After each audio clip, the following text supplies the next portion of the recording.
Hey everyone, it's Marianne from the New York City Organization of Public Service Retirees. So, I want to show you our mail.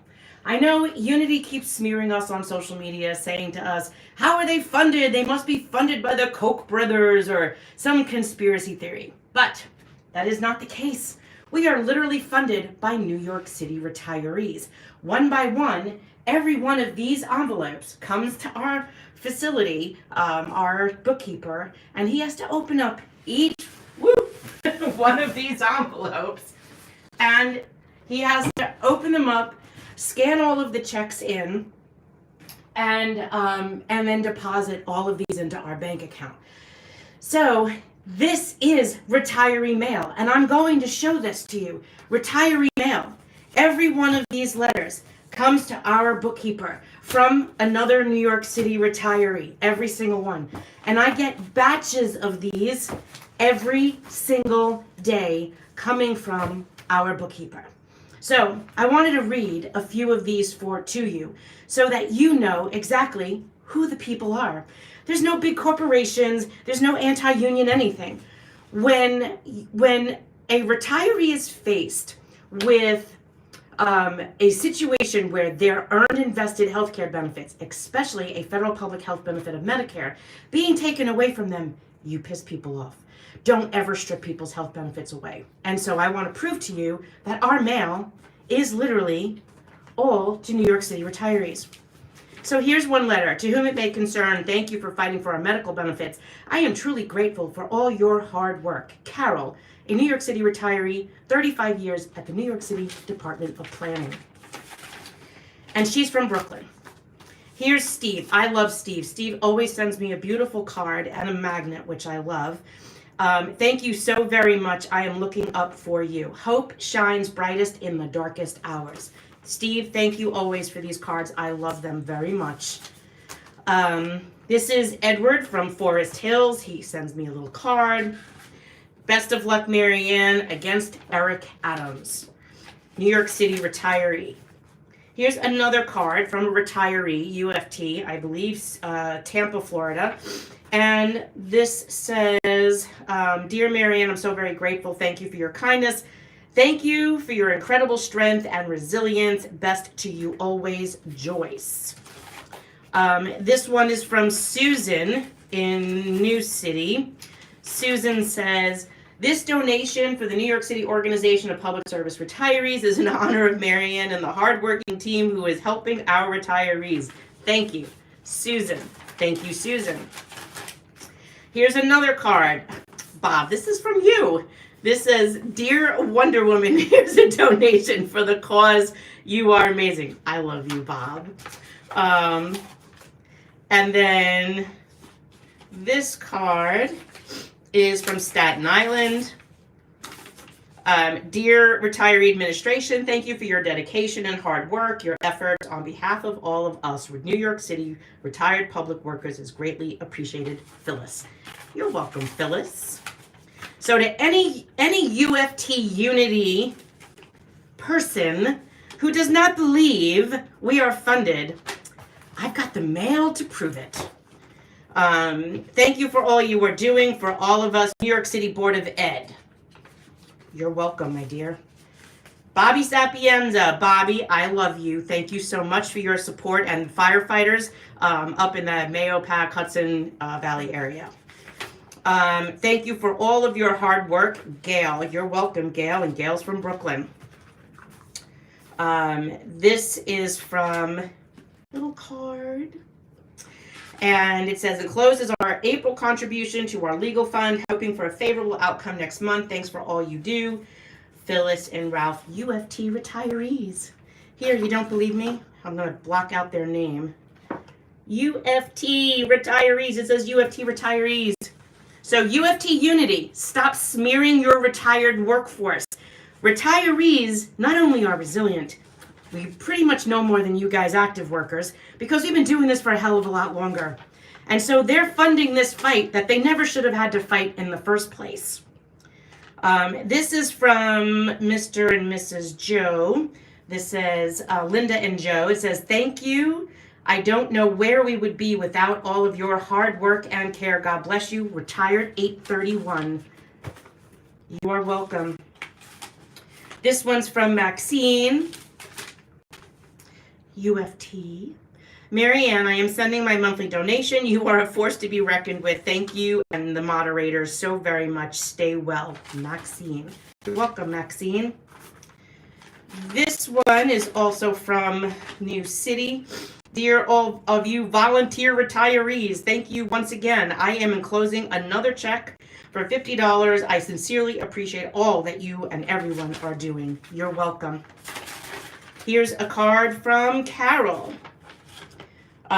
Keep up the good work, Retired Board of Ed, UFT, with a sad face. I know. I'm telling you. They don't care. They think that we're funded by some anti-union group. No, we are funded by retired union labor. And of course, managers who are not union, who don't like what some people did to us. Dear sirs, please find a check in the amount of $400 to put towards these multiple lawsuits from the New York City Organization of Public Service Retirees that we are involved in. Kathleen, thank you so very much. I appreciate you. Here's another one from a retiree. Local 831, I really appreciate all that you are doing for all of us. My husband has cancer and is in the hospital for the second time in 6 weeks. I don't know what I would do without all of you protecting our Medicare insurance. Linda, we give you our regards and our prayers for your husband. And thank you for supporting our fight. This one is from Phyllis.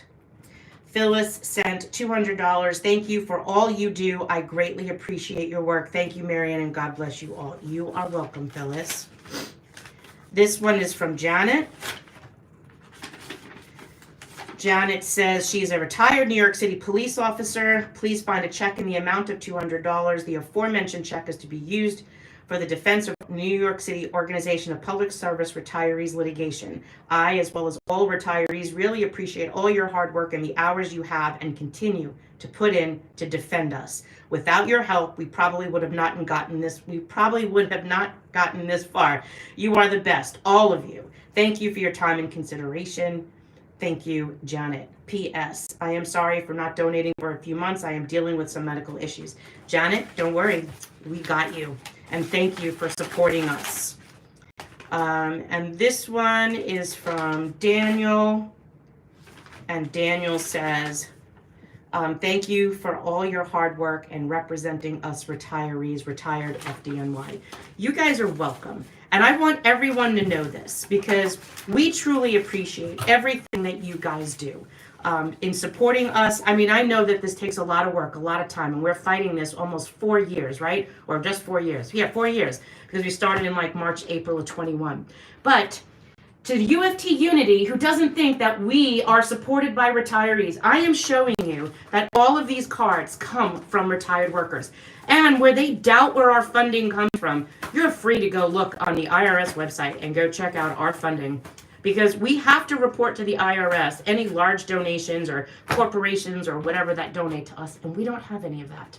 Unfortunately, we still have these smear campaigns where people want to accuse us of being tied in with anti-labor. No, we're not. And we are, most of our organization retirees are union retirees, and we also have a large contingency of managerial retirees that were never in the union at all. But there also, the decisions that come out of the city and MLC are forced upon them as well. So I hope this proves to everyone in Unity who's looking at us and trying to scrutinize where our money comes from, like on the UFT Unity page and all of the UFT chats where you're thinking that we're doing something evil. Why is it so evil to want to protect our healthcare? So yesterday, an announcement came out that a new healthcare plan is going to be, is in the process of being negotiated. They picked a finalist. There were 2 finalists. One was Aetna, and one was a consortium of Emblem Health and United Healthcare.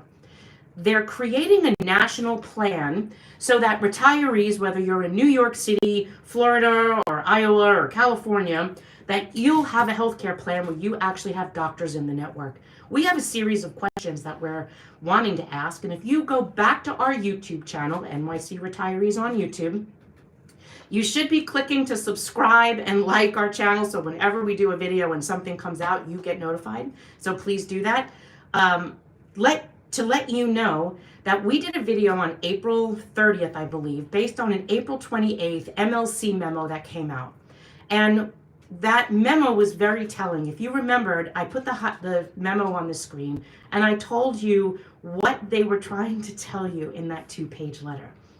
That said, go back and look at that, because this is coming to any non-Medicare retiree and to any active worker. This will be your new plan. And because it was kind of cryptic and the words were nuanced, and that press release yesterday was super squeaky clean, we have a whole bunch of questions. How do you create a larger plan that's a national network that brings in more benefits and more doctors and saves the city 10%, which is about $1 billion, and is cheaper? It's not. And when they'll keep saying, but this plan is premium free, you heard Michael Mulgrew say that yesterday. You heard Harry Nispoli say it. You heard Henry Garrido say it. You heard the mayor say it. It might be premium free, but where are the costs built in? Are there more copays? Are there more deductibles? What is going to change? How are they going to save the money and still promise the vendors a profit margin? So we're interested to see how all of that's going to work. I'm staying optimistic because a lot of the details are still fuzzy and we're waiting for them just like you are. There are questions that we have. We want to know what that network looks like. Remember when they told us in the Medicare Advantage plan that the network Mulgrew said that he wouldn't accept the plan unless it included 95% or more of the doctors you currently see. Well, as a young person, many people don't usually go to the doctor often, so that's understandable. However, you want to make sure that your doctors are in the network. For example, you have 750,000 active workers, non-Medicare people in that plan. 5% of them, if they settle on 95, 5% of them will not have a doctor potentially. So we want to look at that. Who's losing a doctor? What doctors are missing? And that's saying that they can't get those doctors into the current network that they're currently negotiating. That is important to know. Because remember the problems that they had getting the providers into the network with the current vendor that they were trying to force us on Medicare Advantage. What are they doing in that process to get those providers in the network? If it's out of network, what are you going to pay to see your trusted physician that would not be in this plan or potentially not accept it for payment if that's even an option? Prior authorizations. This is what we're being told that plan will potentially look like an HMO because it will be so managed to control costs. Remember, they committed to saving 10% for the city. That's $1 billion. How are they going to do that? So what would that look like in terms of you for cost transfer? We want to know. What will the network look like? What will the copays be? What will the deductibles be? What about tiering hospitals? In the MLC memo, they reference a tiering structure. So are they tiering hospitals and providers? What providers are going to cost more? What hospitals are going to cost more? What are your copays going to be in those different tiers of hospitals? Then you would be creating, because we do have a lower income workforce, what would that cost if you had an employee or non-Medicare retiree that lived in an area where the hospital was on the tier 2 or tier 3 list, the more expensive tiers? Maybe that's a low income employee or retiree. How are they going to afford that higher copay structure or deductible structure simply because that's the nearest facility in which they reside? So we want to see what that looks like. That will create tiers of people who have better benefits than others based on what they can afford. Just because a plan is premium free does not mean that there's no costs. When they say premium free, and we've said this to you before, in light of them knowing that what they did with us, that they said that the plan would be premium free, but you would pay a higher copay. copays, when they put that copay case on us in 22, they tried to force us into a copay structure, which we ended up getting stopped by the court. When they did that, we learned that there was a direct correlation between the premium and the copays. When the judge stopped the copays, the premium cost to the city for our senior care went back up after it went down. Now, it wasn't a lot of money. It was like 10 or 15 bucks, but it still went down. It went down when they imposed the copays, and when the judge opened it back up, that premium went back up to the city. So we know that there's a direct correlation. Under the law, they cannot charge a premium to you if the plan is below the HIP HMO rate, but they will pass a backdoor premium in the form of a copay or a deductible. And that's what we're waiting to see.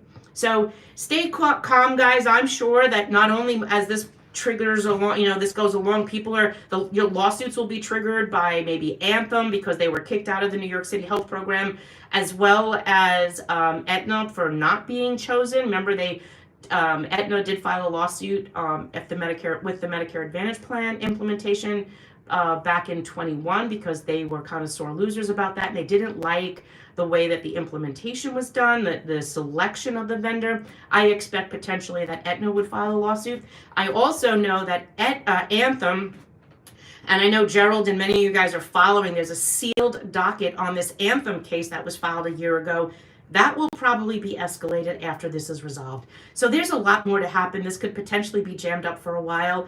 I'm not quite sure if this will go smoothly once this goes through this process, but we're all waiting to see. So that's the scoop that I have. Any Unity troll that you guys happen to pass upon that thinks we're not funded by you guys, you remind them that you're spending your hard-earned pension to protect you from the very administration and the people who should have protected you in the first place. We're hoping that this litigation is over soon. We do know that we have legislation that has to be done. There's a cardinal out my window watching me. That's the funniest thing. We know that we are trying to do this city and state legislation, because even if we win this case, we will need to pass a bill that will stop them from doing this, because the end result, or they're going to try to force us into a managed care plan or Medicare Advantage. And the only way to stop that is to stop the backdoor costs, because if they keep adding costs onto senior care, eventually it will price it out of affordability for many of you. So we need to pass city and state legislation. Make sure that every time you speak to a candidate running for office, you are talking about this issue, that they need to stop them from passing these costs on to you. That you don't make these decisions. You're not at the table. You're not in the room. Our deals were over a long time ago, that the city needs to uphold its promise to each and every one of you and not force you into Medicare Advantage, the default plan of Project 2025. And that's exactly how I say it. So we're going to keep pushing. We need to get a new Senate sponsor on their state bill if the senator will not agree to restoring the language of the bill, and or at least language that we could all mutually agree upon. And we're just going to keep plugging along there, as well as the City Bill 1096. So keep pressuring your council member, keep pressuring your state elected. Let's just keep going forward with this. That legislation will be the next big hurdle right after this court decision is in, and we're hoping we get that decision in the next few weeks. And there is no update yet on the copay case. Still nothing. So hang in there, guys. I just wanted to come in and give you a little bit of a reading of our letters, because I haven't done that in a while. And I want you to see exactly what we get every week or so that we have to manually handle, because many retirees don't use electronic payments. And it just keeps on coming. And many of them are cards, and they're short. But remember, politicians won elections on grassroots campaigns of $5, $10, $20, $25 donations. And that's exactly how we've been winning this. So thank you so much for your support and your generosity and your trust and belief in us to keep carrying this forward. We can never predict how this will turn out, but we're not going to stop fighting, and we're not going to stop trying. Share this video with anyone that has any doubt with the strength of our organization, and that's because each and every one of you took a vested interest and learn from your union history, those that were union, of what it means and the power of collective action to get together to fight for a common cause. And that is because you guys did this. So let's keep this fight going. Thank you for all your support. We're still running our campaign donation. We're about 170,000 up from, we need to get to 250,000 in order to move to the next level. We still have all of our legal bills to pay off from our litigation preparation. So I hope to see you guys this week. Actually, we're going to be at Chris Marte's office on Thursday night. Actually at an event Thursday night. Find that poster that I posted up. It's at the Educational Center, I believe, on 197 Broadway, I think it is. We're going there, and then there's a group of constituents, retirees, that are getting together on Saturday to help rally and campaign for Chris Marte. We'll also be announcing a few other things, and then check our political website shortly, retiredlaborstrong.nyc. That is our politic page. Start checking that page later today. We will post an update to it because there's a whole bunch more candidates that are supporting you. And hold them accountable. Make them say that they support you publicly and keep them saying it. That's how to hold them accountable to the promise that was made to you, that they gave to us in writing. Some of them will surprise you because they sure as hell surprised me, but hold them accountable and make them say it every time they're in public. All right, guys, I got a lot more envelopes I got to open up and read all these cards. I love you guys, and I'll see you soon. Bye.